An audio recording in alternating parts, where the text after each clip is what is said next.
tous, on se retrouve donc pour terminer la review du Colt Mark IV série 70 de chez Seabergen.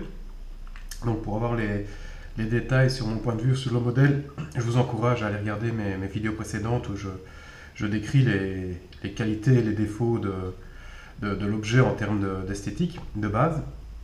Ici on va surtout passer en revue donc, ce que j'ai retravaillé personnellement sur ce modèle. Première chose, j'ai remplacé le shock buffer. Donc le shock buffer était en nylon. Pour ceux qui ne connaissent pas, le shock buffer, c'est une petite pièce en nylon qui vient se mettre sur la tige guide et qui empêche la glissière de frapper trop violemment la carcasse.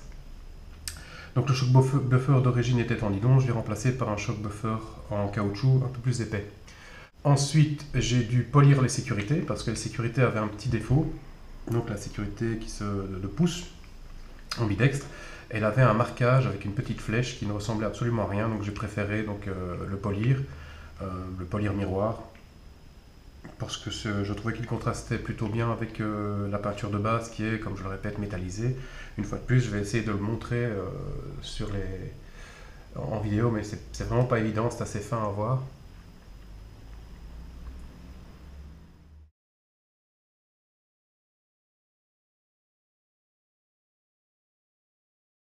J'en ai profité évidemment pour polir la glissière, les flancs de la glissière, comme j'ai l'habitude de le faire maintenant sur beaucoup de mes répliques. Ici par exemple, on peut le voir sur le Wilson Combat de chez Army, qui est un petit chip vraiment sympathique. L'effet poli donne vraiment un bel effet acier. Là aussi, je vous invite à retrouver ma vidéo où j'explique comment donner cet effet acier en utilisant du polish pour peinture de voiture. Ensuite, j'ai poli le bouton poussoir de chargeur. Pour les mêmes raisons, il avait une vilaine bavure. Et je trouvais plus esthétique de le contraster avec la carcasse. Le compensateur de recul, ça c'est un cadeau de mon camarade Rémi de Rems Custom Work. Donc 0€, merci Rémi encore. C'est principalement pour le look. On m'a demandé est-ce que ça changeait quelque chose sur le plan de l'efficacité ou du recul, absolument pas. D'ailleurs, un compensateur de recul, en principe, reste fixé sur le bout du canon et ne recule pas avec la glissière comme celui-ci le fait. Ça existe. En RS, ce type d'accessoire existe également, mais je dirais que c'est plus un objet qu'on ajoute pour allonger la ligne générale du 911 et lui donner un aspect long slide que vraiment une efficacité contre le recul. En tout cas, certainement pas pour le modèle Airsoft. Alors, j'ai complètement revu la détente.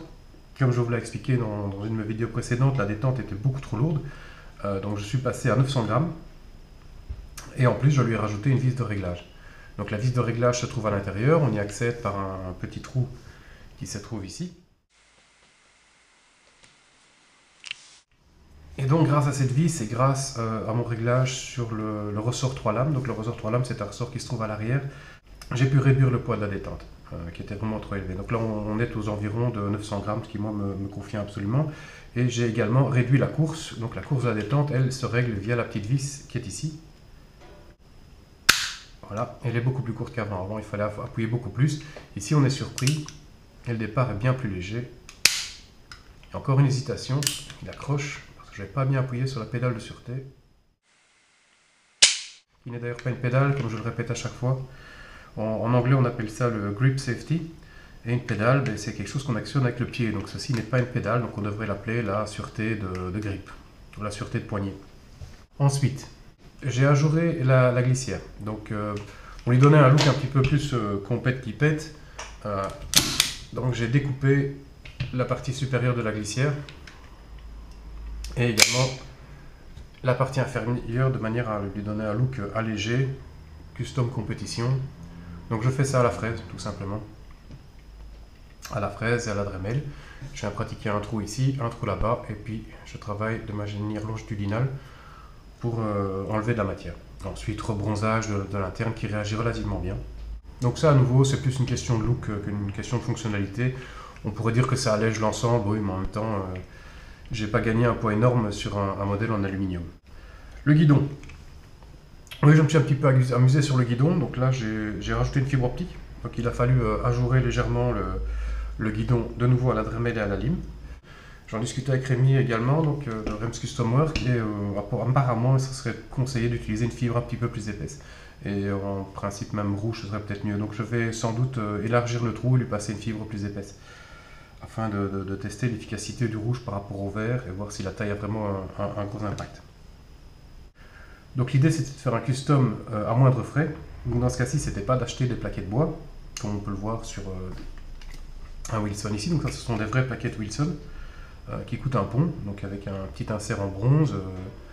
Ils sont vraiment sympathiques. Et j'ai déjà, par le passé, utilisé ma technique de peinture à l'aérographe donc pour reproduire l'effet bois. Donc ici, on l'a sur le Wilson de chez Army.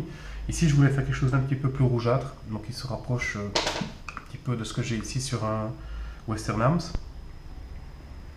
Et je fais ça simplement avec un aérographe, donc des peintures acryliques que je viens appliquer en ligne, en strie, sur une base brune, et ensuite je viens passer différentes couches de vernis ou des vernis teintés pour rattraper ou orienter la couleur. Donc c'est pour vous dire, il y a moyen de faire des choses pour pas trop de sous, pour pas trop cher, mais il faut y passer un petit peu de temps. Et l'avantage aussi quand on fait les choses soi-même, c'est que le résultat est absolument unique. Ce custom, du fait de son alésage de glissière, est absolument unique, et c'est un peu le défi que je m'étais lancé sur ce modèle.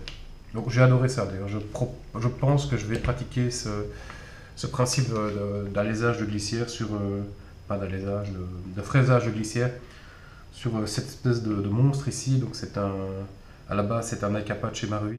Je lui ai monté une glissière KJW, donc c'est le KP06 ou KP09, je ne me rappelle plus. Donc j'ai poli le côté de la glissière, mais ça aussi vous pouvez le voir dans des vidéos précédentes. Et à mon avis, je vais venir ajourer ici, à ma sauce, faire quelque chose d'un petit peu plus personnel, en essayant de respecter le rythme qui a été donné dans les stries.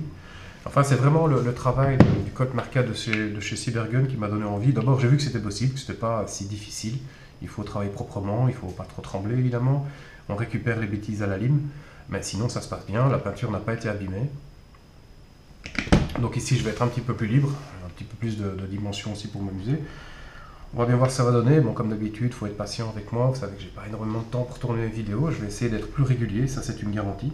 Que je me rends compte que je perds pas mal d'abonnés tout simplement parce que je ne produis pas de vidéos de manière régulière. Donc je me suis fixé un objectif absolument de faire une vidéo par mois. Donc ce ne sera pas forcément une vidéo très longue, elle ne sera pas forcément complète avec test de tir, review, test de tir et puis customisation. Ce sera par exemple une comparaison entre deux modèles. Là, j'ai fait l'acquisition récemment du Smith & Wesson MEP9 de chez Marui, et précédemment j'avais celui de chez WO.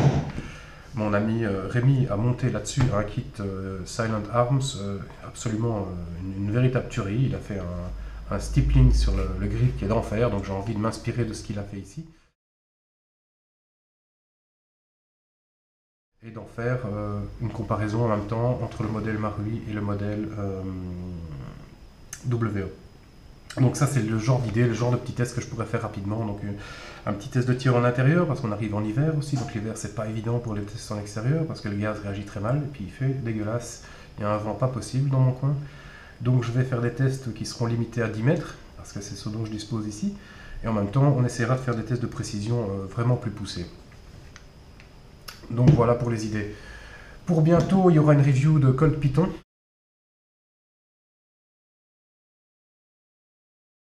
Voilà, c'est fini pour aujourd'hui. Donc je vous invite vraiment, si vous avez l'occasion de tester le modèle Mark IV de chez Cybergun, pour le tir fun sur cible ou le tir fun, le plinking, c'est vraiment un super joujou. Pour les parties, vous oubliez, vous allez perdre tous vos copains. Salut à tous!